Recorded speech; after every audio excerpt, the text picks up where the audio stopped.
Hey, good morning. Good morning.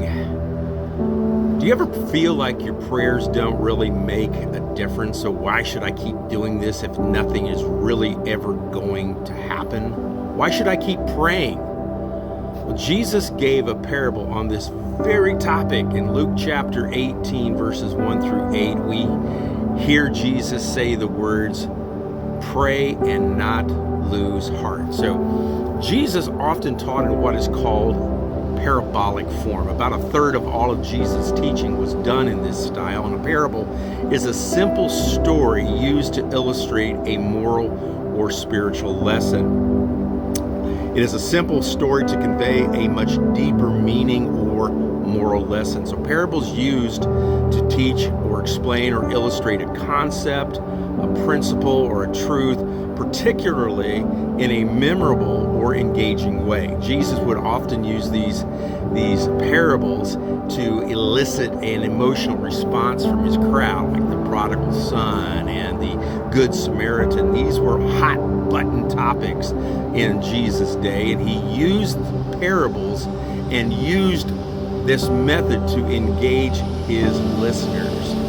Okay, so we're living in a time very similar to the days of Jesus. First century Palestine was rife with political corruption, social injustice, spiritual abuse.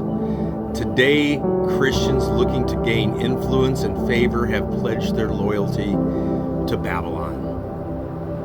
In doing so, they have perverted the gospel and blasphemed the name of Christ.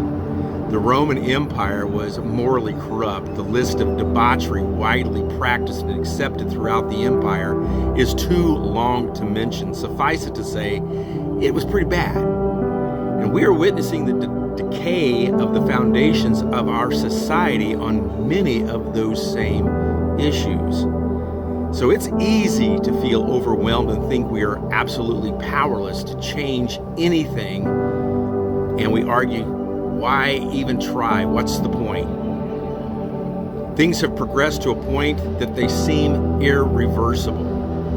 The oligarchy has come to the forefront. They have dropped millions of dollars to buy influence and feel they can dictate the course of this nation. They buy justice, judges receiving lavish gifts such as vacation trips on private yachts and being flown on private jets. The Bible says that a gift blinds the eye. Do you really think that a judge receiving tens of thousands of dollars in luxury gifts is not going to be influenced? Do you think that they can really keep an objective opinion about something when they have been lavished upon?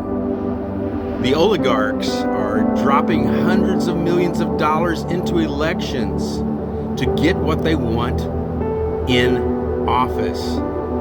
Does that sound democratic to you? Do you think Elon Musk gave $200 million out of the goodness of his heart? Larry Norman, the pioneer of Christian rock music, has a lyric from one of his songs. And it says, if we're all equal, if all men are brothers, then why are the rich more equal than others?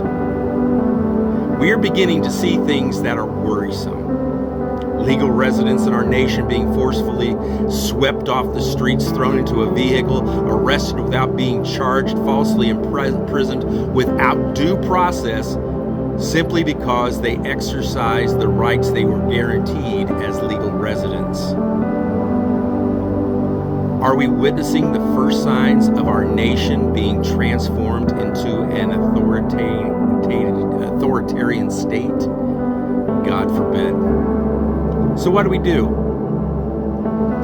What do we do when we're faced with all of this chaos that is coming against us today?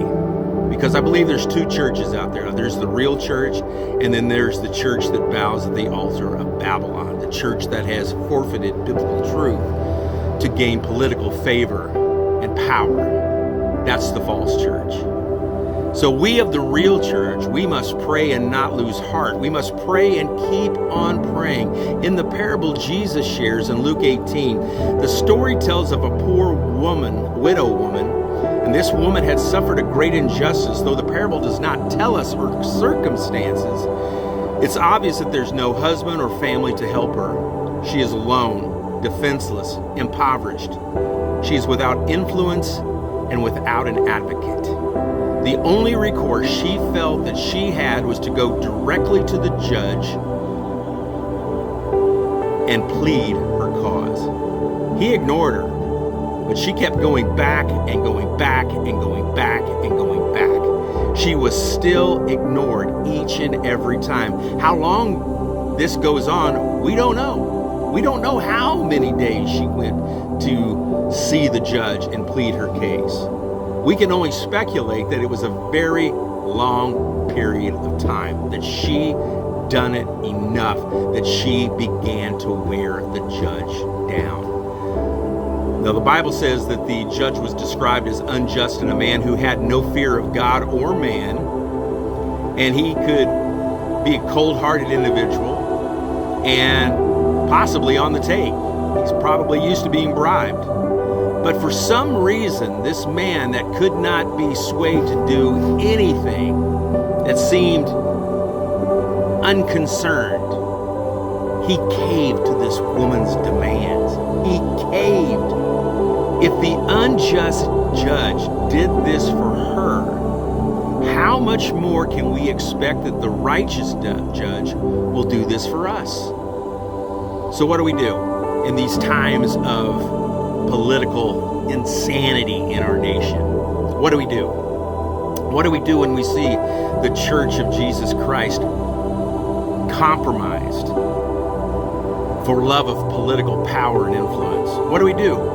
We pray and we keep on praying. Pray and pray and pray and pray and pray some more. Pray with all prayer and supplication.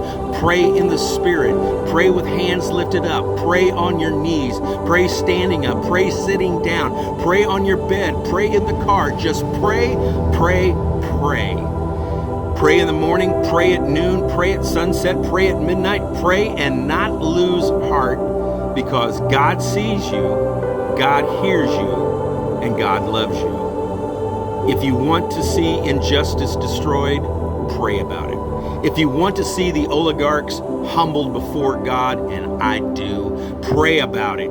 If you want to see political corruption curtailed, pray about it. Pray until something happens, and then pray some more.